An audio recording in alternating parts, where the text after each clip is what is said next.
বাইতুল্লাহর পরেই কিন্তু বাইতুল মুকদ্দাস বানানো হয়েছে। আবু যরকে আল্লাহর রাসূল বলেন দ্বিতীয় যেই ঘর বানানো হয়েছে ওই ঘরের নাম হলো মসজিদ আকসা। আবু যর গিফারি রাসূলকে ডাক দেয়া বলেন, ইয়া রাসূলুল্লাহ, এই দুই ঘর নির্মাণ করার মধ্যে সময়ের ব্যবধান কতটুকু?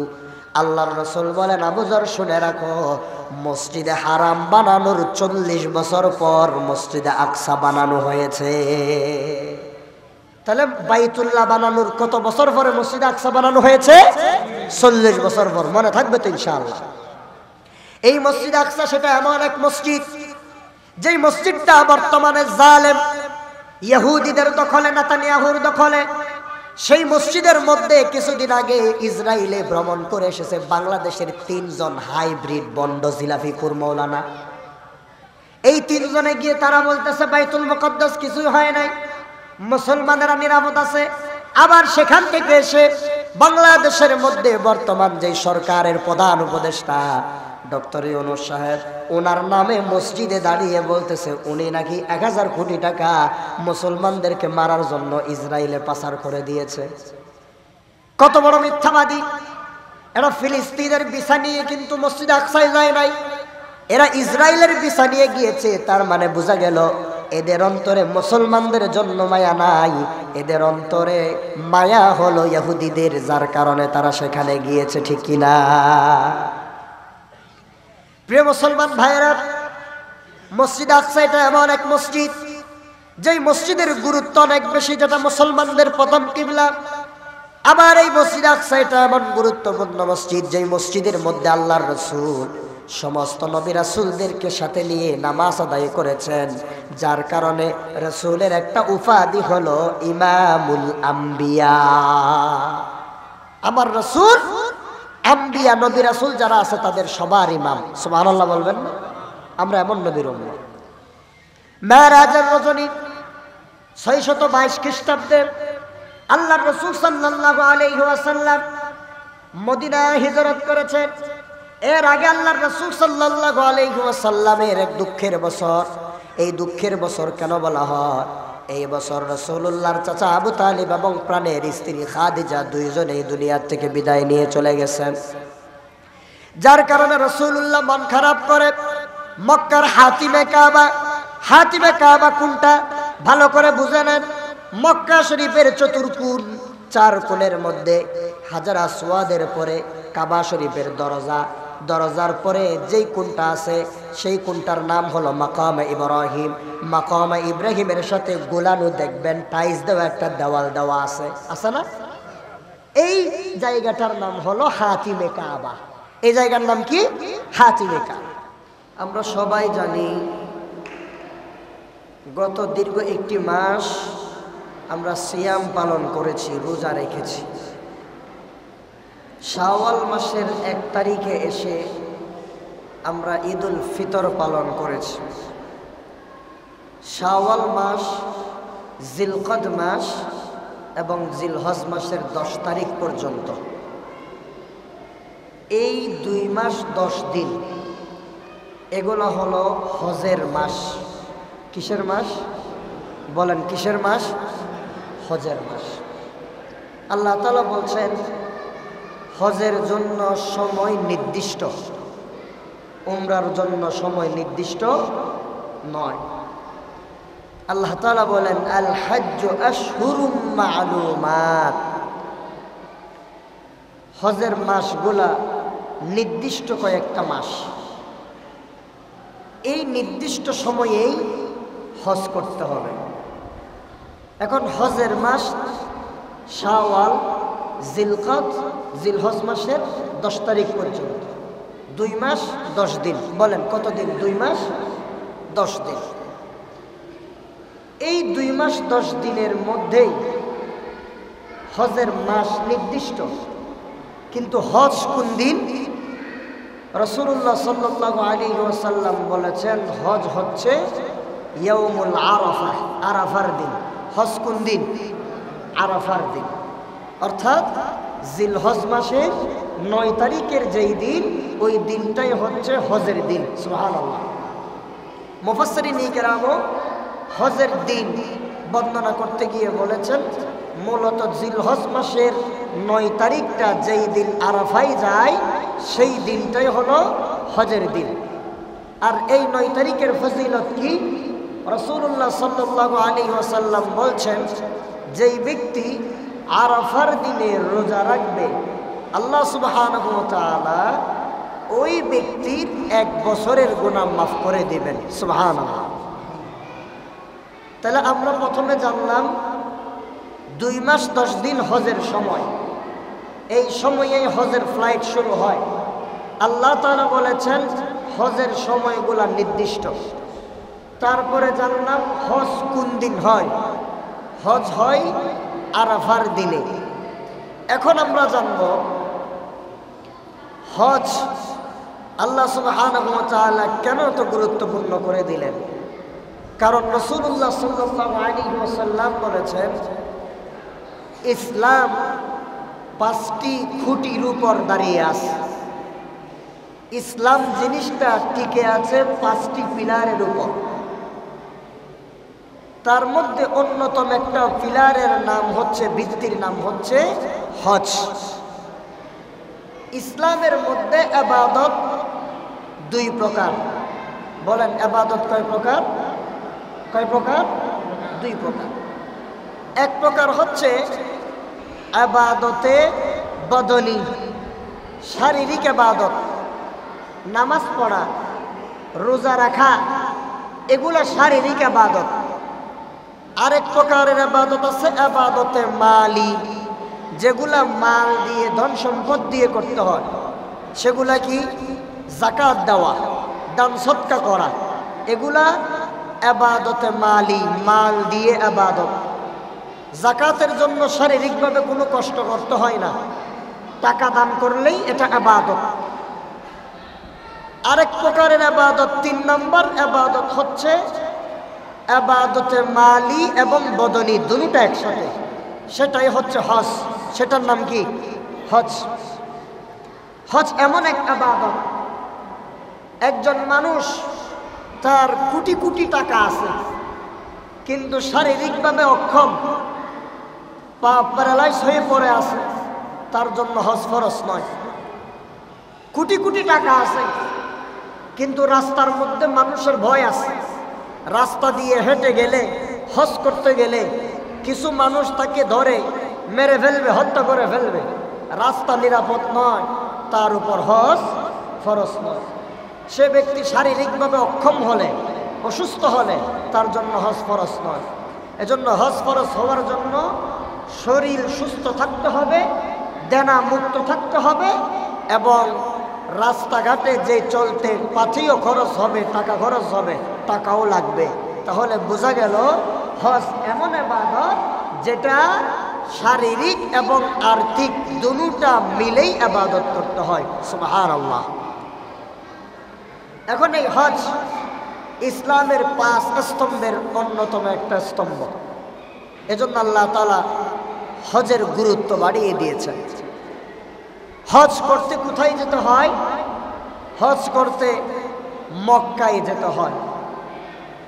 এখন আপনাদের প্রশ্ন হতে পারে, হুজুর তাইলে তো আমরা মক্কা শরীফে গেলে, মক্কা তাওয়াফ করলেই, লাব্বাইক আল্লাহুম্মা লাব্বাইক তালবিয়া পাঠ করলেই, মাকামে ইব্রাহিমে 2 রাকাত নামাজ আদায় করে, সাফা মারওয়া সাই করে, মাথা মুন্ডাই, আমাদের হজের কার্যক্রম তো শেষ। এখন আবার হজের সময় বা উমরা করার সময় মক্কা শেষ করে মদিনা কেন যায়? অথবা মদিনার থেকে মক্কা কেন যায়? হুজুর মদিনা না গেলে কি চলবে না? মদিনা না গেলে চলবে কি চলবে না সেটা আপনি নিজেকে নিজেই প্রশ্ন করলে উত্তর পাবেন। রাসূলুল্লাহ সাল্লাল্লাহু আলাইহি ওয়াসাল্লাম বলেছেন, মান যারা কবরি ওয়াজাবাত লাহু শাফাআতি, যেই ব্যক্তি আমি রাসূলের কবর রওজা জিয়ারত করলো, ওই ব্যক্তির জন্য আমার শাফাআত ওয়াজিব হয়ে গেল। সুবহানাল্লাহ। তাহলে কথা বুঝতেছেন? কথা বুঝেন? মদিনা কেন যাবেন? মদিনা না গেলেও হজ হয়, হবে না, কেউ বলবে না আপনাকে। কিন্তু মদিনা শরীফের যে ফজিলত, সেটার থেকে আমি আপনি মাহরুম। রাসূলুল্লাহ সাল্লাল্লাহু আলাইহি ওয়াসাল্লাম বলছেন, আমার ঘর আমার রওজা যেই ব্যক্তি জিয়ারত করবে সেই ব্যক্তির জন্য আমার শাফাআত আবশ্যক হয়ে যাবে। ওই ব্যক্তির জন্য আমি শাফাআত করব, সুপারিশ করে আমি তাকে জান্নাতে নিয়ে যাব। সুবহানাল্লাহ। আমার কথা বোঝা যাচ্ছে না? কথা বুঝতেছেন নাকি এটা খুলে ফেলবো? সাউন্ড বক্স বাদ দিয়ে বলি।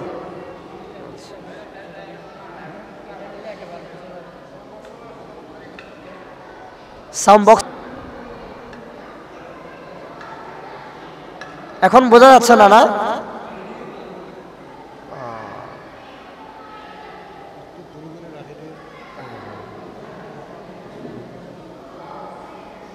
সম্মানিত প্রিয় মুসল্লিয়ানে কেরাম, একটু সাউন্ড কমে দূরে রেখে আমরা একটু বলি, না হলে এটা না দিলে একদমই বোঝা যাবে না কথা।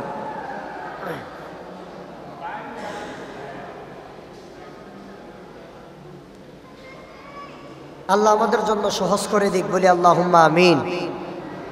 সম্মানিত প্রিয় মুসল্লিয়ানে কেরাম, তাহলে এখন হজ ইসলামে ফরজ। ইসলামের 5 স্তম্ভের অন্যতম স্তম্ভ হজ।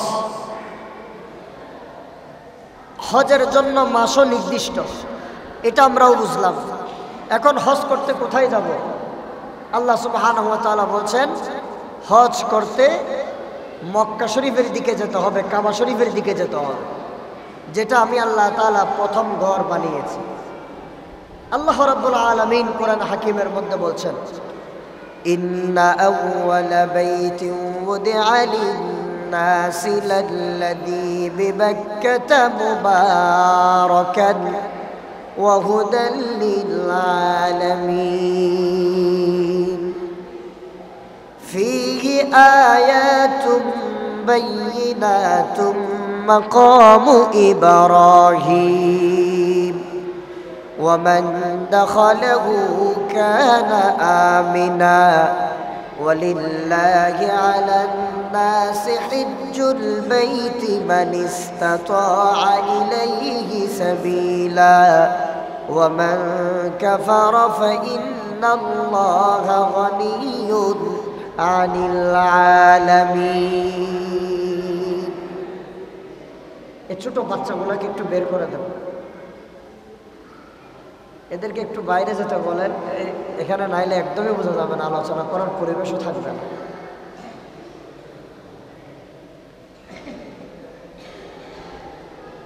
তাহলে বুঝেন, আল্লাহ তাআলা বলছেন, ইন্না আউওয়ালা বাইতিন উদিআ লিন-নাস, নিশ্চয়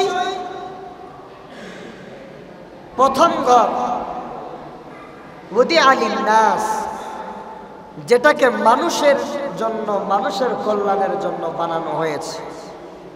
লাল্লাযী বিবাক্কাহ, এবং এটা বাক্কায় অবস্থিত। মক্কা নগরীর আরেকটা নাম হলো বাক্কা। বলেন, মক্কার নাম বাক্কা। আল্লাহ তাআলা বলছেন ওয়া হুদাল লিল-আলামিন, এবং এটা বিশ্ববাসীর জন্য, পৃথিবীর মানুষের জন্য হেদায়েতের পথ নির্দেশক। সুবহানাল্লাহ। এখানে কি আছে?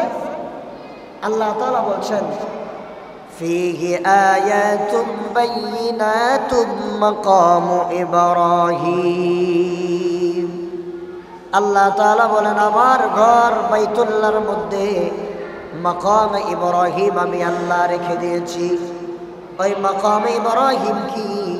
মাকাম ইব্রাহিম হলো সেই পাথর, যেই পাথরের উপর পা দিয়ে ইব্রাহিম আলাইহিস সালাতু ওয়াস সালাম আল্লাহর ঘর বাইতুল্লাহ নির্মাণ করেছিলেন। সেই ঘরের নাম হলো মাকাম ইব্রাহিম।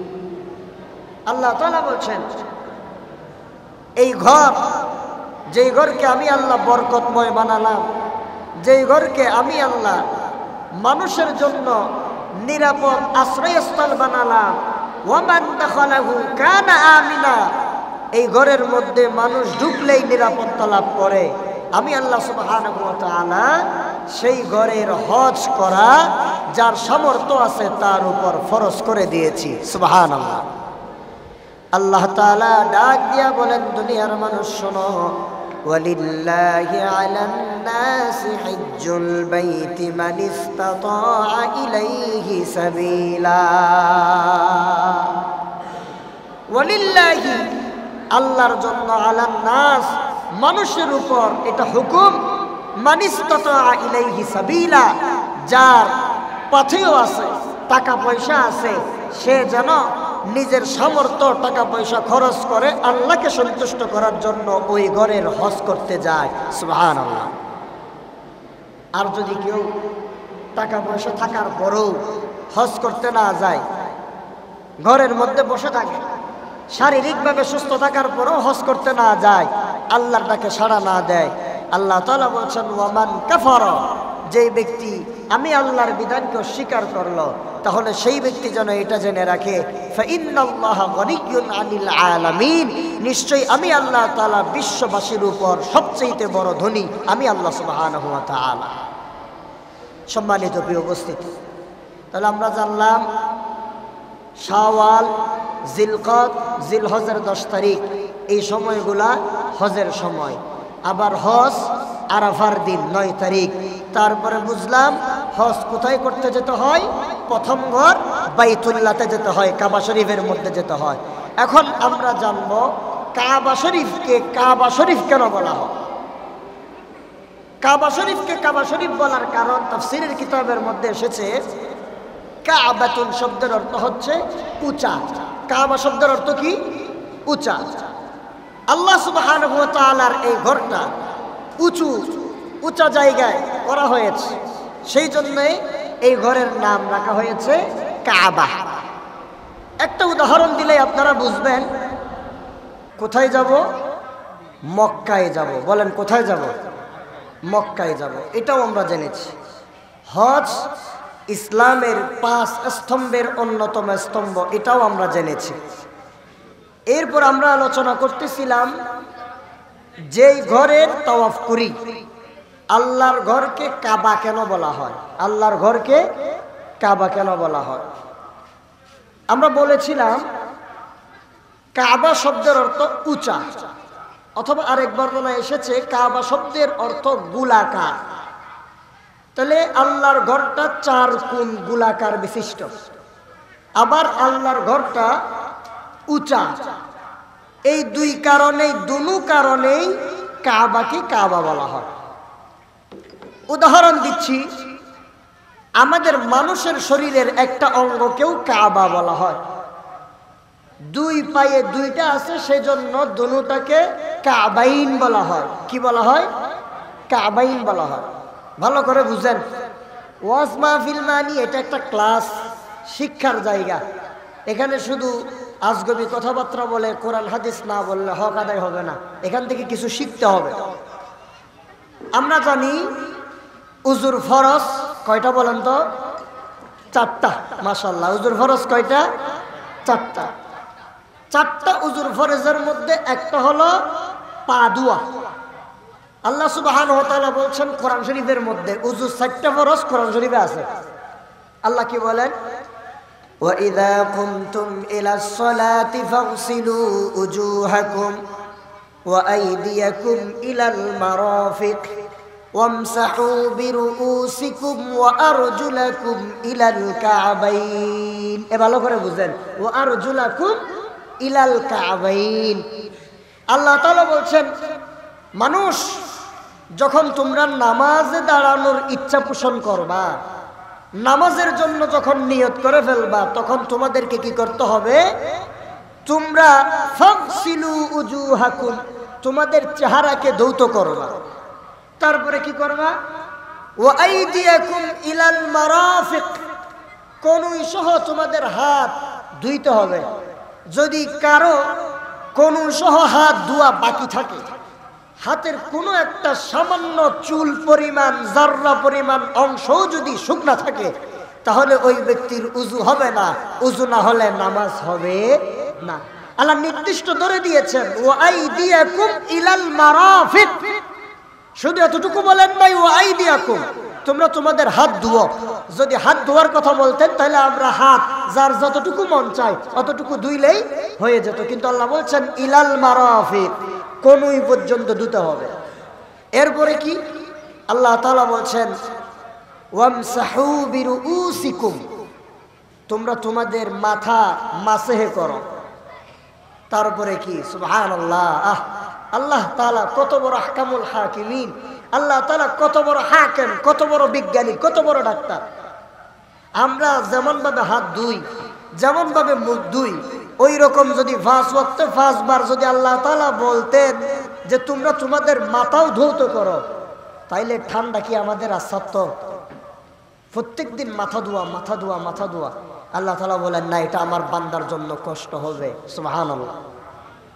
এজন্য আমার বান্দার জন্য কষ্ট না হয়, চেহারা ধুইতে বললাম, হাত ধুইতে বললাম, পা ধুইতে বললাম, কিন্তু মাথাটাকে আমি আল্লাহ তাআলা বললাম ওয়ামসাহু বিরুউসিকুম, তোমরা তোমাদের মাথাকে মাসে করো যাতে তোমাদের অসুবিধা না হয়, কষ্ট না হয়। তারপরে কি করবা ওয়া আরজুলাকুম ইলাল কাবাইন, তোমরা তোমাদের পা গোড়ালি পর্যন্ত ধৌত করো। তাহলে এই পায়ের গোড়ালি পায়ের থেকে সামান্য উঁচা, সেই জন্য এটাকে কাবাইন বলা হচ্ছে। দুই পায়ের দুইটা কাবাইন, এটা তাসনিয়া, দ্বিবচন। তাহলে এই উঁচু স্থানকে কাবা বলা হচ্ছে। আমাদের শরীরে আমরা উদাহরণ পাচ্ছি, আল্লাহর ঘরটাও উঁচা, সেই জন্য আল্লাহ রাব্বুল আলামিন তার নিজের ঘরের নাম কাবা রেখে দিয়েছেন। সুবহানাল্লাহ। এখন কাবা ঘর মক্কা নগরীতে অবস্থিত। কোথায়? মক্কা। আমরা হজ করতে মক্কায় যাই না, হজ করতে কাবায় যাই। বলেন কোথায় যাই? কোথায় যাই? কাবায়। এখন তাহলে আমরা মক্কা যাচ্ছি কেন বলি? কারণ হলো কাবাটা যেখানে অবস্থিত ওই জায়গার নাম হলো মক্কা। সেই জায়গার নাম কি? মক্কা। এখন কাবাটা যদি মক্কায় অবস্থিত না হয়ে জেদ্দায় অবস্থিত হতো, তাহলে আমরা হজ করতে জেদ্দায় যেতাম, মক্কায় যেতাম না। কথা কি বুঝাইতে পারছি? তাহলে স্থানের কারণে আমরা নাম দিয়ে দিয়েছি। আমি বলতেছি কোথায় যাচ্ছি, মাহফিলে কোথায় যাচ্ছি? মাদ্রাসা যাচ্ছি। আসলে কি মাহফিল মাদ্রাসা হচ্ছে না? পুরা মাদ্রাসাই তো মাহফিল হচ্ছে না। মাদ্রাসার দক্ষিণ মাদ্রাসার মসজিদে বাইতুল্লাহ মাহফিল হচ্ছে। কথা কি ঠিক কিনা বলেন? তাহলে এলাকার নামেই প্রসিদ্ধ হয়েছে। মূলত আমরা হজ করতে যাই কাবা শরীফে, মক্কায় নয়। ওই মক্কা কেন বলছি? কারণ কাবা শরীফটা কোথায় অবস্থিত? মক্কায় অবস্থিত। সম্মানিত প্রিয় উপস্থিত, তাহলে এখন কাবাকে কাবা কেন বলা হয় সেটাও আমরা বুঝলাম। এরপরে আসা, এখন এই যে কাবা, আমরা তো শুধু কাবা নামেই চিনি। যদি মুসলমানদেরকে জিজ্ঞেস করি কাবা শরীফের 3-4টা নাম বলেন তো, বেশিরভাগ মুসলমান কাবা শরীফের কাবা শরীফ নামটা ব্যতীত বাকি অন্য কোনো নাম বলতে পারবে না। কিন্তু আল্লাহ সুবহানাহু ওয়া তাআলা এই কাবা শরীফের 5টা নাম কোরআন শরীফের মধ্যে বর্ণনা করেছেন। বলেন কয়টা নাম? জোরে বলেন কয়টা? 5টা। এগুলো জানতে হবে, এগুলো আমাদের মুসলমানদের জ্ঞান অর্জন করতে হবে। কাবা শরীফের 1 নম্বর নাম হলো কাবা। কাবা শরীফের 1 নম্বর নাম কি? কাবা। আল্লাহ সুবহানাহু ওয়া তাআলা কোরআন হাকিমের মধ্যে আমাদেরকে জানিয়ে দিচ্ছেন। আল্লাহ রাব্বুল আলামিন সূরা মাইদা 97 নম্বর আয়াতে আমাদেরকে জানিয়ে দিচ্ছেন, জাআলাল্লাহুল কাবাতাল বাইতাল হারাম কিয়ামাল লিন-নাস। আল্লাহ তাআলা বলেন জাআলাল্লাহুল কাবাতাল বাইতাল হারাম। আল্লাহ রাব্বুল আলামিন এই অতীব মর্যাদাপূর্ণ কাবা ঘরকে আল্লাহ তাআলা করেছেন, আল্লাহ তাআলা বলেন কিয়ামাল লিন-নাস। আমি আল্লাহ রাব্বুল আলামিন মানুষের জন্য এই কাবা ঘরকে নিরাপত্তা প্রতিষ্ঠার মাধ্যম বানিয়ে দিলাম। আল্লাহ তাআলা এই আয়াতের মধ্যে কাবা শব্দটা উল্লেখ করলেন। তাহলে 1 নম্বরে কাবা শরীফের নাম হলো কাবা।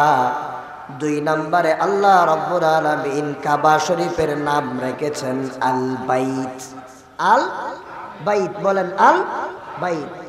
আল্লাহ রাব্বুল আলামিন সূরা বাকারার মধ্যে আল্লাহ তাআলা বলেন وَإِذْ جَعَلْنَا الْبَيْتَ مَثَابَةً لِلنَّاسِ وَأَمْنًا وَاتَّخِذُوا مِن مَّقَامِ إِبْرَاهِيمَ مُصَلًّى وَعَهِدْنَا إِلَى إِبْرَاهِيمَ وَإِسْمَاعِيلَ أَن طَهِّرَا بَيْتِيَ لِلطَّائِفِينَ وَالْعَاكِفِينَ والركع السجود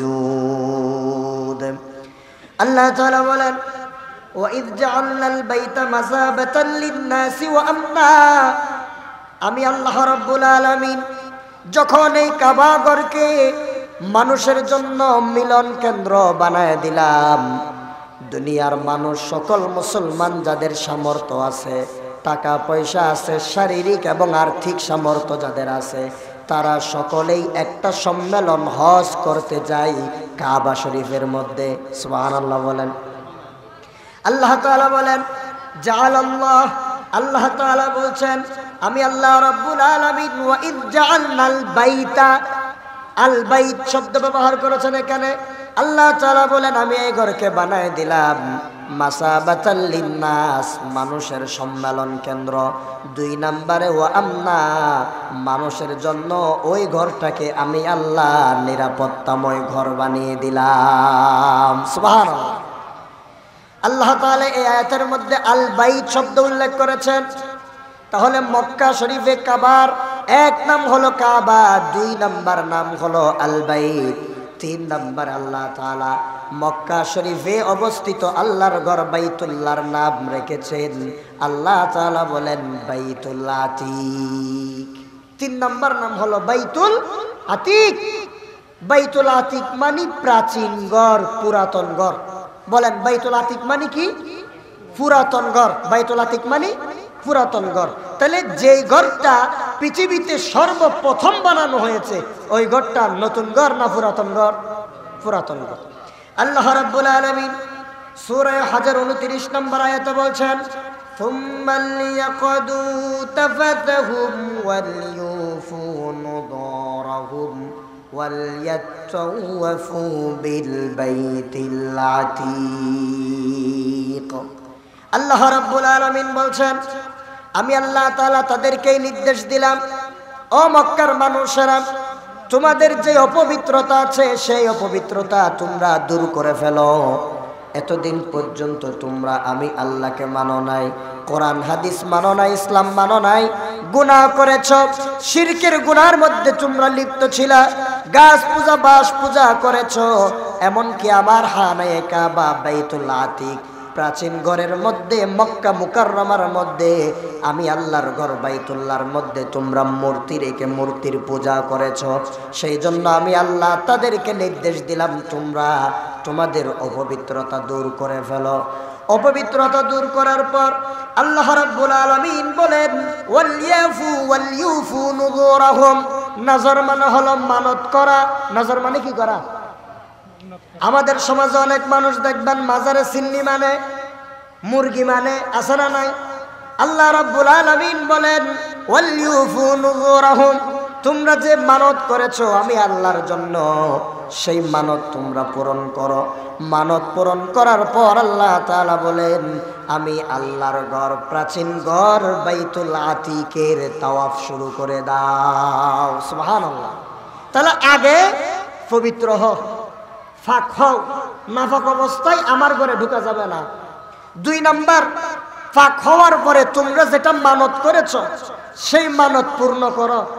3 নাম্বার, মানত পূর্ণ করার পর আমি আল্লাহর ঘরে ঢুকে আমি আল্লাহর ঘরের তাওয়াফ করো।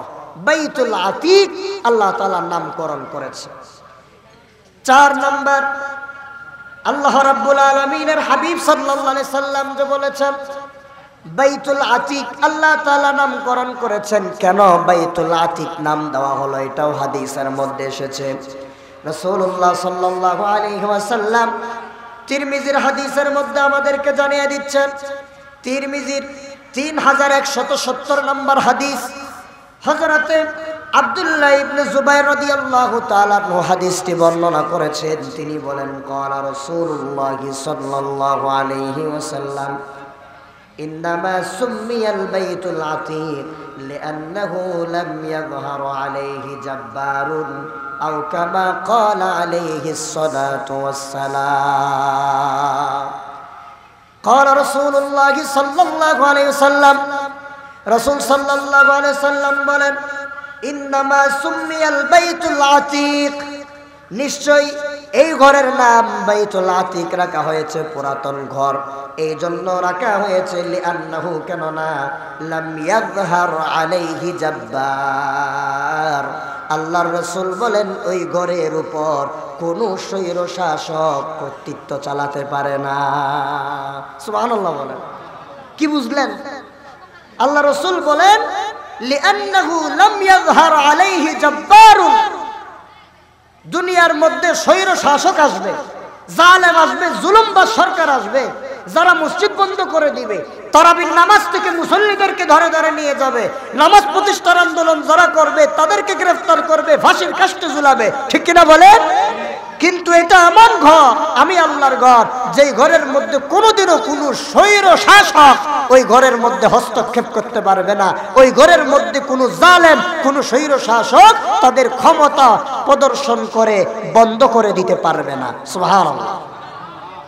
দুনিয়ার সব বন্ধ হয়ে যাবে, কিন্তু বাইতুল আতীক প্রাচীন ঘর কখনো বন্ধ হবে না।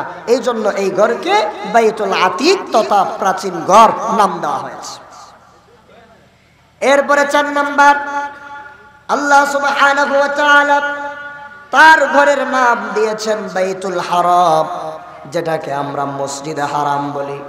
আল্লাহ রাব্বুল আলামিন সূরা মায়েদার 2 নম্বর আয়াতের মধ্যে বলছেন ইয়া আইয়ুহাল্লাযীনা আমানু লা তুহিল্লু শাআইরাল্লাহি ولا الشهر الحرام ولا الهدي ولا القلائد ولا آمين البيت الحرام।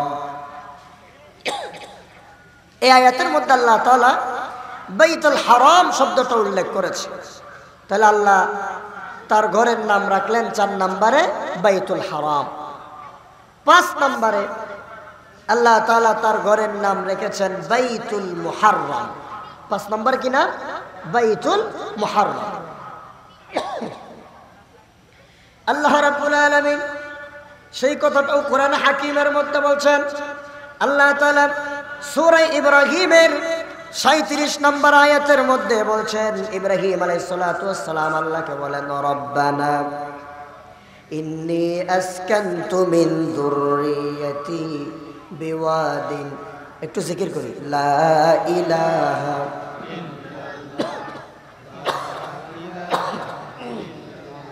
গরম এমনি সা গরম এমনি বেশি দিতে গরম গরম সা দাও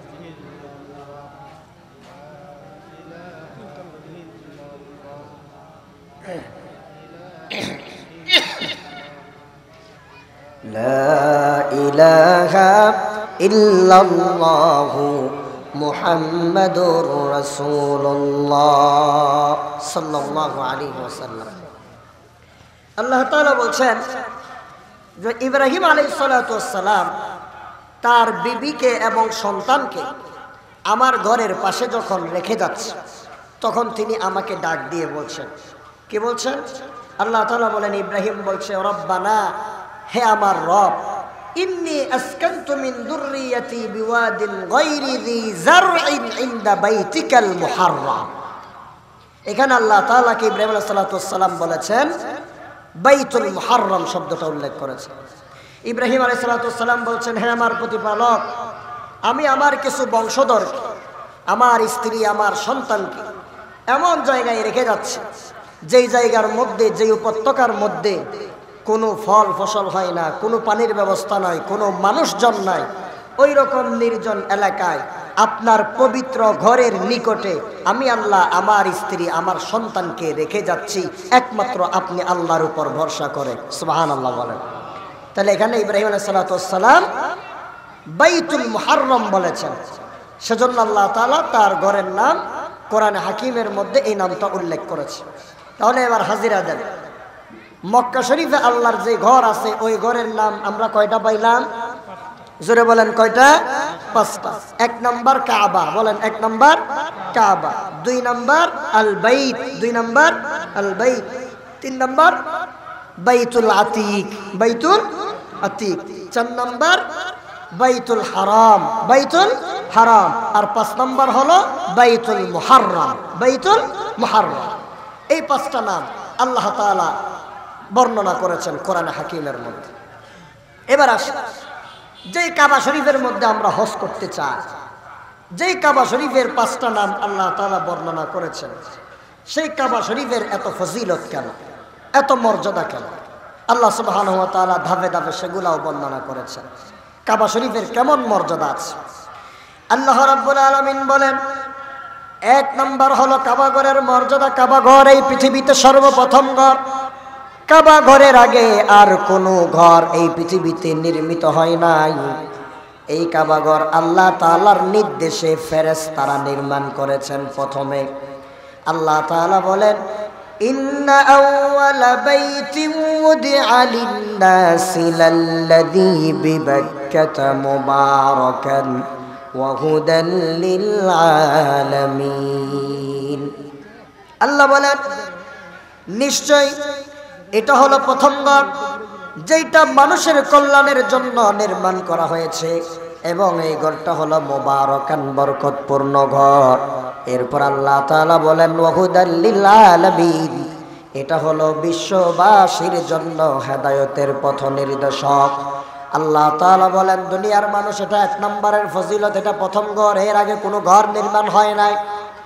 হাদিস শরীফের মধ্যে এসেছে, আবু যর গিফারি রাদিয়াল্লাহু তাআলা আনহু রাসূলুল্লাহকে ডাক দিয়া বলেন, ইয়া রাসূলুল্লাহ, আপনি একটু আমাকে জানায়া দেন এই দুনিয়ার মধ্যে সর্বপ্রথম কোন ঘরটা বানানো হয়েছে। রায় দিচ্ছেন তারা, আমার রাসূলকে বলছে মুসলমানদের কি হলো, কিসে তাদের কিবলা থেকে তাদেরকে ফিরিয়ে দিল। আল্লাহ তাআলা বলছেন, সায়াকুলুস সুফাহাউ মিনান নাসি মা ওয়াল্লাহুম আন কিবলাতিহিমুল্লাতী কানু আলাইহা। আল্লাহ তাআলা বলেন, নবী, আপনি তো কিবলা পরিবর্তন করছেন, আপনি তো 2 রাকাত নামাজ মসজিদ আকসা আর 2 রাকাত নামাজ মক্কা শরীফ কাবা শরীফের দিকে মুখ ফেরাইয়া পড়তেছেন। এদের মনে তো এখন সন্দেহ ঢুকে গেছে।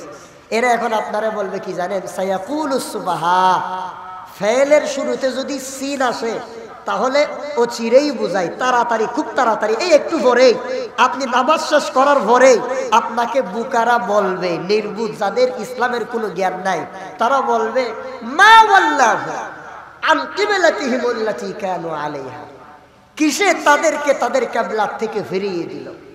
অথচ আমরা ইহুদিরা, নাসারারা, মুসলমানেরা সবাই তো মসজিদে আকসার দিকে চেহারা দিয়েই নামাজ পড়তাম। হুট করে তাদের কি হয়েছে? তাদেরকে মাথাটা খারাপ হয়ে গেছে নাকি? নাউযুবিল্লাহি মিন যালিক। তারা কেন কিবলা পরিবর্তন করলো? আল্লাহ তাআলা বলেন, নবী, ইহুদি নাসারারা যখন আপনাকে এই কিবলার ব্যাপারে জিজ্ঞেস করবে, তখন আপনি তাদেরকে এক কথায় জবাব দিয়ে দিবেন, কুল্লিল্লাহিল মাশরিকু ওয়াল মাগরিব ফাআইনামা তুওয়াল্লু ফাসাম্মা ওয়াজহুল্লাহ। আল্লাহু আকবার। এক কথায় মুখ বন্ধ। আল্লাহ তাআলা বলছেন, নবী আপনি বলে দিবেন, এত বাড়াবাড়ির দরকার নাই। কুল, আপনি বলেন, লিল্লাহিল মাশরিকু ওয়াল মাগরিব, পূর্ব আল্লাহর, পশ্চিম আল্লাহ। সুতরাং আপনি যেদিকেই চেহারা ফেরান না কেন, আপনি যেদিকেই চেহারা ফিরিয়ে নামাজ আদায় করবেন, সেদিকেই আমি আল্লাহ আছি। সুবহানাল্লাহ। এক কথায় মুখ বন্ধ, কিবলা পরিবর্তন হয়ে গেছে। মসজিদ আকসার দিকে মুসলমানেরা 16 মাস কিংবা 17 মাস পর্যন্ত কিবলা নির্ধারণ করে নামাজ পড়েছে। এই 16-17 মাস পরে বনু সালামা গোত্রের যুলকিবলাতাইন মসজিদে গিয়ে মুসলমানদের কিবলা পরিবর্তন হয়ে গেল। এখন আর কিবলা বাইতুল মুকাদ্দাস নয়, এখন কিবলা হলো বাইতুল্লাহ। বাইতুল্লাহর পরেই কিন্তু বাইতুল মুকাদ্দাস বানানো হয়েছে। আবু যর আল্লাহর রাসূল বলেন, দ্বিতীয় যে ঘর বানানো হয়েছে ওই ঘরের নাম হলো মসজিদ আকসা। আবু যর গিফারি রাসূলকে ডাক দিয়া বলেন, ইয়া রাসূলুল্লাহ, এই দুই ঘর নির্মাণ করার মধ্যে সময়ের ব্যবধান কতটুকু? আল্লাহর রাসূল বলেন, আবু যর শুনে রাখো, মসজিদে হারাম বানানোর 40 বছর পর মসজিদে আকসা বানানো হয়েছে। তাহলে বাইতুল্লাহ বানানোর কত বছর পরে মসজিদে আকসা বানানো হয়েছে? 40 বছর পর। মনে থাকবে তো ইনশাআল্লাহ। এই মসজিদ আকসা সেটা এমন এক মসজিদ, যেই মসজিদটা বর্তমানে জালেম ইহুদিদের দখলে, নেতানিয়াহুর দখলে। সেই মসজিদের মধ্যে কিছুদিন আগে ইসরায়েলে ভ্রমণ করে এসেছে বাংলাদেশের 3 জন হাইব্রিড বন্ড জিলাফিপুর মৌলানা। এই 3 জনে গিয়ে তারা বলতেছে বাইতুল মুকদ্দাস কিছুই হয় নাই, মুসলমানেরা নিরাপদ আছে। আবার সেখান থেকে এসে বাংলাদেশের মধ্যে বর্তমান যে সরকারের প্রধান উপদেষ্টা ডক্টর ইউনূস সাহেব, ওনার নামে মসজিদে দাঁড়িয়ে বলতেছে উনি নাকি 1000 কোটি টাকা মুসলমানদেরকে মারার জন্য ইসরায়েলে পাচার করে দিয়েছে। কত বড় মিথ্যাবাদী! এরা ফিলিস্তিনের ভিসা নিয়ে কিন্তু মসজিদে আকসায় যায় নাই, এরা ইসরায়েলের ভিসা নিয়ে গিয়েছে। তার মানে বোঝা গেল এদের অন্তরে মুসলমানদের জন্য মায়া নাই, এদের অন্তরে মায়া হলো ইহুদিদের, যার কারণে তারা সেখানে গিয়েছে। ঠিক কিনা? প্রিয় মুসলমান ভাইয়েরা, মসজিদ আকসা এটা এমন এক মসজিদ, যেই মসজিদের গুরুত্ব অনেক বেশি, যেটা মুসলমানদের প্রথম কিবলা।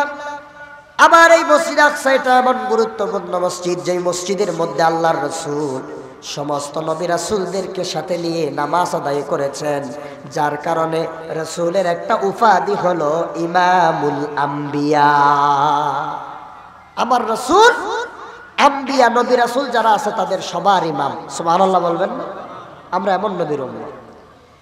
মেরাজের রজনী 622 খ্রিস্টাব্দে আল্লাহর রাসূল সাল্লাল্লাহু আলাইহি ওয়াসাল্লাম মদিনায় হিজরত করেছেন। এর আগে আল্লাহর রাসূল সাল্লাল্লাহু আলাইহি ওয়াসাল্লামের এক দুঃখের বছর। এই দুঃখের বছর কেন বলা হয়? এই বছর রাসূলুল্লাহর চাচা আবু তালিব এবং প্রাণের স্ত্রী খাদিজা দুইজনে এই দুনিয়া থেকে বিদায় নিয়ে চলে গেছেন, যার কারণে রাসূলুল্লাহ মন খারাপ করে মক্কার হাতিমে কাবা। হাতিমে কাবা কোনটা ভালো করে বুঝে নেন। মক্কা শরীফের চতুর্কোণ, 4 কোণের মধ্যে হাজার আসওয়াদের পরে কাবা শরীফের দরজা, দরজার পরে যেই কোণটা আছে সেই কোণটার নাম হলো মাকামে ইব্রাহিম। মাকামে ইব্রাহিমের সাথে গোলানো দেখবেন টাইলস দেওয়া একটা দেওয়াল দেওয়া আছে না? এই জায়গাটার নাম হলো হাতিমে কাবা। এই জায়গার নাম কি? হাতিমে কাবা।